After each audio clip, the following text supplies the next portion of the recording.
आज को 18 मास हो गलानी ओडिशावासी को 4.5 कोटी ओडिया को देइथिबा कथा तांको आगे प्रतिज्ञा करिथिबा कथा आज पर्यंत तांकर मने अछि कि नहीं आपण माने समस्ते जानिचंती। तेबे चलंतु तांको टिए मने पकई दवा। बीजेपी सरकार रो प्रथम मिछ कथा थिला जदि बीजेपी सरकार ओडिशा को आसे ताले 15 लाख गरीबों को घर दिया जिवो।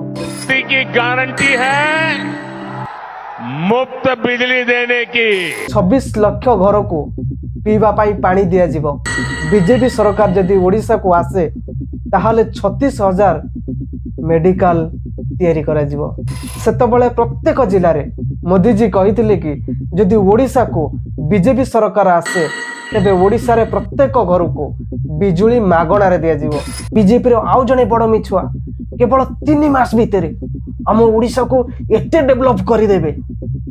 देखंतु से केमिति कहउचंती भितरे भद्रक रे मेडिकल कॉलेज स्थापन हबो 4 मास भितरे डेडलाइन भी देकी जाइछंती। 6 मास भितरे विश्वविद्यालय स्थापन हेबो एवं 12 मास भितरे टेक्सटाइल पार्क धामनगर छकरे स्थापन हबो।